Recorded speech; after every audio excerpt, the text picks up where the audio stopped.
Salut, c'est François, bienvenue dans cette nouvelle émission, épisode 97 de cette chaîne podcast. Est-ce que les cryptos sont une valeur refuge? Est-ce que le Bitcoin va s'apprécier lors de la prochaine crise économique et financière? On va voir ça ensemble.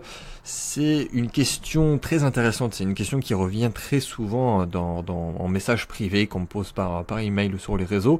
Donc j'en profite pour faire un point sérieux, parce que ça fait quelques épisodes que je parle notamment de l'économie actuelle et mondiale, donc je profite pour allier le sujet des crypto-monnaies au sujet de la crise financière, et on va aborder plusieurs choses lors de cette émission. Donc on va parler des valeurs refuges, des pays concernés par rapport aux crises et pourquoi les cryptos sont intéressantes. On va voir 5 points, 5 raisons pourquoi le Bitcoin va s'apprécier.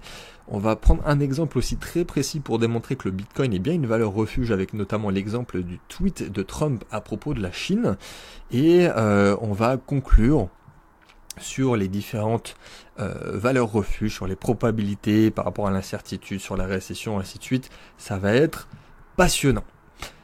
Donc, pour commencer, et pour ceux qui n'auront pas le courage d'aller jusqu'au bout de cette émission, je le dis de suite, il ne faut surtout pas partir du postulat que le Bitcoin triomphera d'un crash. Voilà, ça serait complètement kamikaze de tout mettre dessus, et je le dis vraiment sincèrement, même si moi je suis évidemment un convaincu que je prêche la bonne parole concernant les cryptos, mais voilà, on va partir déjà du postulat que qu'on ne peut pas savoir, évidemment, on n'a pas de boule de cristal sur le Bitcoin, si oui ou non ça triomphera d'un crash, on n'a pas assez de recul par rapport à ça, on n'a jamais eu de grosses crises qui ont eu lieu depuis la naissance des cryptos et du Bitcoin.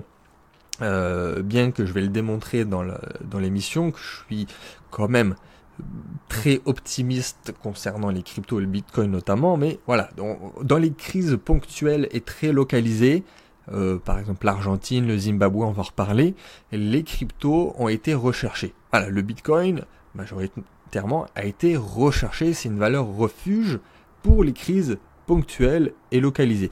Mais dans le cas d'une crise systémique, mondiale, économique et financière, on n'a aucune idée de comment elle pourrait se comporter. Voilà, c'est juste qu'on a historiquement, c'est jamais passé. Donc on peut pas conclure si oui ou non avec l'historique, si oui ou non ça triomphera d'un crash. On peut juste faire des suppositions, et dans un cas comme dans l'autre, elle pourrait aussi juste subir une grosse déflation.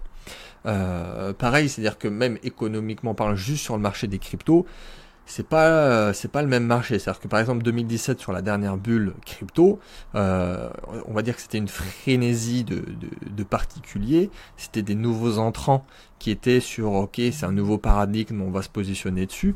Aujourd'hui, là, 2019, bientôt 2020, ça se rapproche, on est dans un contexte beaucoup plus mature. C'est aussi la fin d'un cycle économique sur les marchés financiers, et on est à la recherche d'actifs de diversification et de refuge, peut-être à travers le Bitcoin. Donc on verra bien comment les choses évoluent, mais voilà, pour vraiment répondre sérieusement à la question, les cryptos sont effectivement utilisés par certains comme l'un des instruments de refuge quand les monnaies chutent, et les exemples d'économies vacillantes sur les dernières années le démontrent. Alors bien évidemment, c'est plus accessible et plus liquide que les métaux précieux. Ça, on va faire un petit topo dessus, mais j'ai lu un article d'ailleurs récemment là-dessus, je l'ai noté là, c'est Bitcoin, The New Safe Haven Trade. Si tu veux aller regarder, ça peut être intéressant que tu lises l'article, mais ça compare un peu les métaux précieux, les cryptos, les valeurs refuges de base, et forcément, déjà, il y a des avantages que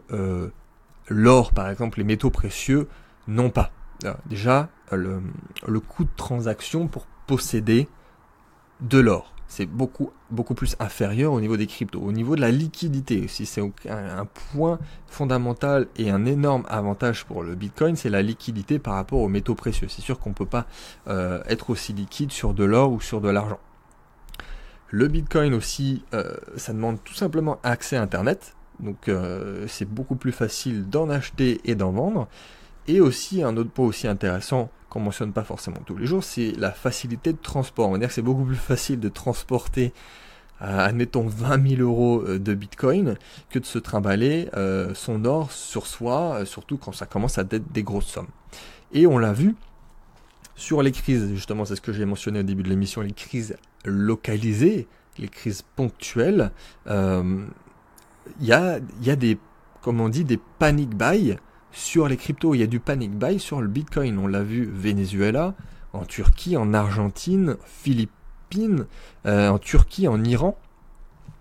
À la fois, certains actifs ont été complètement délaissés, mais les cryptos ont été, pour ces populations-là, une vraie alternative intelligente pour conserver leur pouvoir d'achat, ne pas tout perdre et pouvoir avoir ces différents avantages qu'on a mentionnés, donc la facilité de transaction, la liquidité, la facilité de transport, j'en passe sur les avantages. Donc, bien que ça soit un peu trop léger pour conclure sur la demande, sur la valeur refuge du Bitcoin, c'est un fait avéré qu'il y a des millions de personnes à travers le monde qui ont utilisé le Bitcoin comme valeur refuge, comme un moyen de stocker la valeur d'années de travail, d'économie, d'épargne, et ils ont trouvé en fait, c'était la solution à leurs problèmes, le Bitcoin. Et ce, pour des millions de personnes, et en plus vraiment à des points de la planète complètement différents, sur des crises localisées, mais qui venaient de choses ou de raisons complètement différentes. Donc ça, c'était le premier point que je voulais aborder avec toi. Et on va aussi parler de ce fameux exemple que je veux absolument aborder, sur l'exemple du tweet de Donald Trump à propos de la Chine, parce qu'il y a des petites statistiques qui ont sorti par rapport à ça. Donc c'était au mois d'août, tout début août, où le gouvernement américain a laissé entendre qu'ils allaient augmenter de 10% les droits de douane chinois dès la rentrée. Donc évidemment, ça concerne plusieurs milliards de dollars, plusieurs dizaines de milliards de dollars de produits importés, et ce tous les ans. Et donc c'est une déclaration, un simple tweet en fait, qui a vraiment secoué la planète et qui fait réagir notamment aussi la puissance asiatique sur le sujet. Tout ça pour te dire que c'est intéressant de regarder exactement ce qui s'est passé dans les minutes qui ont suivi ce tweet, parce que l'avantage d'un tweet, c'est que on peut vraiment tracer, on a l'heure exacte à la minute près, donc on peut regarder ce qui s'est passé juste après. Et donc forcément, on va regarder les différents assets, les différents actifs, et forcément, il y en a qui se sont écroulés juste quelques minutes après. Par exemple, le pétrole, ça a chuté. Le China A50 aussi, qui est un indice de la bourse de Shanghai. Et à l'inverse, il y a d'autres actifs qui ont vu leur prix grimper assez rapidement. Donc forcément, il y a l'or, qui est la valeur refuge en toutes circonstances, qui a augmenté à peu près de 2-3%. Il y a le yen, qui est donc la monnaie japonaise aussi, qui a fortement augmenté. Et là, l'actif qui a le plus progressé dans ce laps de temps, réduit, c'est un laps de temps réduit, c'est le Bitcoin, qui a eu une hausse d'un petit peu plus de 3% en 3 heures, alors qu'il était stable depuis des heures et des heures, voire même des jours. Donc, par rapport à ça, alors ça reste un exemple, on est d'accord, mais il semblerait que le Bitcoin soit de plus en plus lié aux événements, prenant part, on va dire, donc, à la vie réelle, et notamment à une échelle macroéconomique.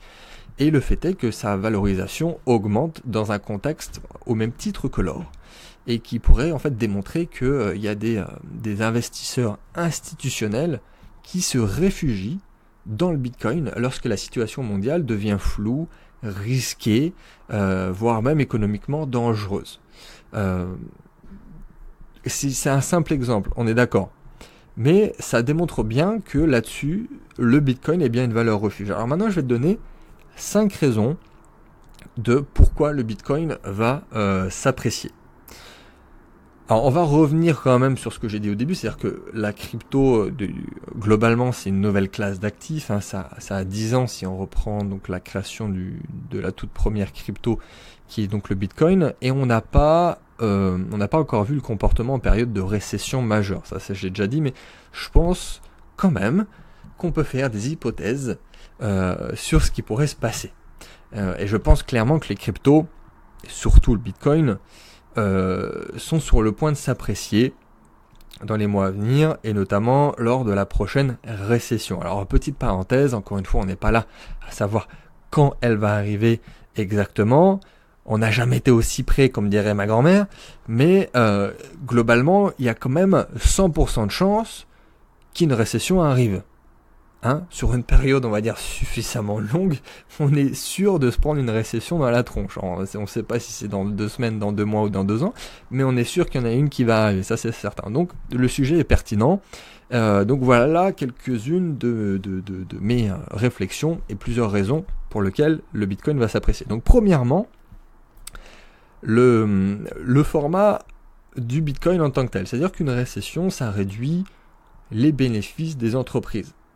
Pendant une période de crash, pendant une période de récession, les capitaux, tous les titres financiers, les titres de créance à rendement, ou les positions à dividendes, tout ça, on va dire, les gens partent de ces positions-là, et que le Bitcoin, lui, en tant que tel, est à l'abri d'un mauvais rapport sur les bénéfices, parce que c'est pas une entreprise. On va dire que ceux qui possèdent de la crypto actuellement, ce sont ceux qui ont accumulé depuis des mois, depuis 2018, depuis l'éclatement de la bulle fin 2017, et qui ne cherchent évidemment pas ça. Ils ne cherchent pas à avoir des titres de créance à position avec des dividendes. Ça, ils ne cherchent pas ça. Les personnes qui sont actuellement en possession de crypto, eux, ils attendent qu'une seule chose, c'est justement d'être hors système bancaire, et pas avoir ce genre de position. Donc, ce sont des personnes qui vont garder leur position quand ça va arriver, à l'inverse des entreprises, donc à l'inverse des actions où la moindre panique, les gens vont se retirer de ces marchés. Deuxième raison, tout simplement au niveau des faillites des banques. Donc une faillite des banques, ça peut survenir en période de récession, encore plus dans celle qui devrait venir. Il y a plusieurs rapports qui disent qu'un tiers des banques devraient disparaître, ça c'est pas moi qui le dis. Et bon, pour les pays, on va dire occidentaux, les pays développés, la plupart de ces pays assurent aux habitants, à toi et moi pour le coup, par exemple nous en France, assurent les personnes qui déposent leur capital. Ils assurent, on va dire, les euros. Bon, on verra si c'est le cas ou pas, mais les pays en voie de développement, c'est pas pareil. Et donc les personnes là qui déposent leur argent dans ces pays-là, eux peuvent tout perdre du jour au lendemain. Ils peuvent se faire couper l'herbe sous le pied comme ça. D'un coup d'un seul, ils pourraient même plus aller à la banque parce que la banque serait fermée. C'est-à-dire, physiquement, on ne peut plus rentrer dans la banque. Et donc, un actif comme le Bitcoin, qui est hors système bancaire, présente un énorme avantage dans cette situation-là, pour ces personnes-là. Donc ça, c'est sûr et certain, c'est ce qu'on a un peu mentionné. Troisième point, donc les banques centrales ont indiqué que la politique de taux d'intérêt négatif serait utilisée et gardée lors d'une prochaine crise. Et donc, indirectement, moi je ne vais pas te faire un cours sur la politique de taux d'intérêt négatif, mais clairement, cette politique, à elle seule, pourrait aboutir à une ruée vers les cryptos, parce que ça n'a pas de sens, et justement, de par le fait que les cryptos ont été inventés, à la fin de la crise de subprime, c'est justement pour pas rentrer dans, inconsciemment, en plus, ça rime à rien, les taux d'intérêt négatifs. Donc, à elle seule, ça pourrait aboutir à une ruée vers les cryptos.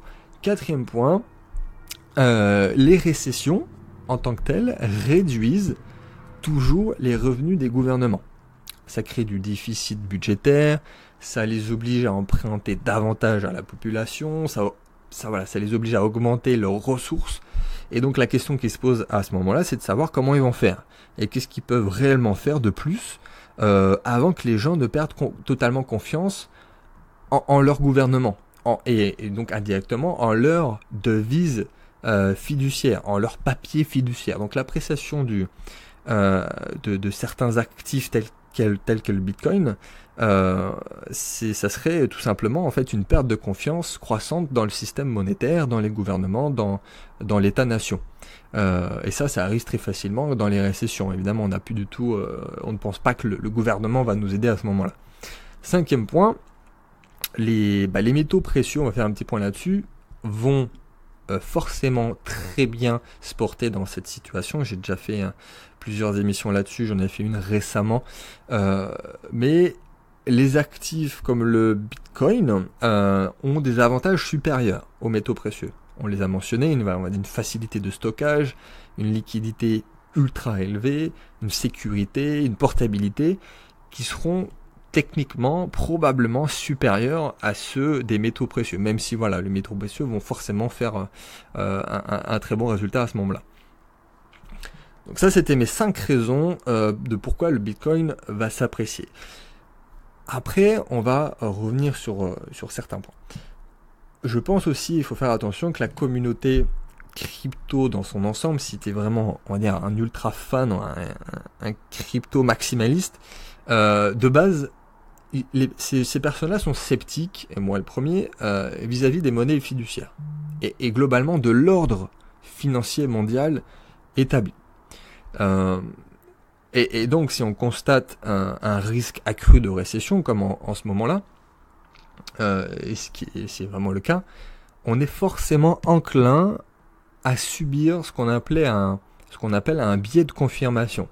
C'est-à-dire qu'on pense des choses, et forcément on est déjà positif par rapport à une autre position, donc on va supposer, on va confirmer, c'est le biais de confirmation, que ce qu'on dit, on a forcément raison.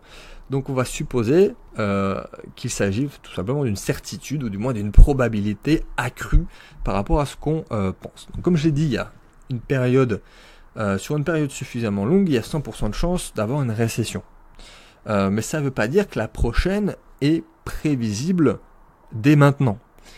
Et une chose qu'on observe, c'est que la Fed maintient ses taux bas, et c'est la même chose au niveau de l'Europe, plus la dévaluation de la monnaie en Chine, si bien que la prochaine récession sera très très difficile à combattre que la crise de 2008. Donc les gens cherchent vraiment des alternatives, des vraies. Et la façon dont le Bitcoin fonctionne, dans des circonstances comme aujourd'hui, est essentiellement la raison pour laquelle moi je suis impliqué dans l'écosystème crypto. Et je pense que vraiment dans ces conditions-là, le Bitcoin conservera et augmentera davantage si on devait par exemple le comparer au dollar. Et j'espère sincèrement que le prochain transfert de richesse ira en partie à ceux qui possèdent des cryptos. Et c'est vrai que le Bitcoin, au-delà de ce qu'on vient de parler, au-delà de la valeur refuge qu'elle pourrait avoir, ça ouvre une nouvelle voie, ça ouvre, on va dire, un renouveau sociétal, économique, voire même philosophique, qui, comme par hasard, répondrait très bien aux problèmes systémiques du moment. Je dis ça, je dis rien. Donc restez pragmatique, pragmatique. Si ça part en sucette, on a des valeurs sûres, j'en ai déjà parlé, donc il faut diversifier dans tous les cas, il faut diversifier un peu sur les cryptos, c'est très très bien, c'est mon pari d'ailleurs. Je sais que la plupart d'entre vous, peut-être toi, tu veux peut-être faire le coup de ta vie en misant une grosse part de tes économies sur les cryptos, et peut-être même voir accomplir une sorte de revanche symbolique sur le système qui t'insatisfait. Mais voilà, il faut pas non plus jouer les héros, on n'idéalise pas la fin d'un cycle, personne n'a de boule de cristal, mais comme je l'ai dit, ça pourrait très très bien répondre dans les fondamentaux du Bitcoin technique à un renouveau qui répondrait totalement aux problèmes systémiques du moment. N'hésite pas à partager ton avis dans les commentaires. Rapidement, je voulais pas rentrer non plus dans les détails, fait part de mon opinion. Je voudrais bien connaître les tiens, donc n'hésite pas. Si tu as des questions également, je vais répondre comme d'habitude à tout le monde dans les commentaires, et je te dis à très vite dans une prochaine émission.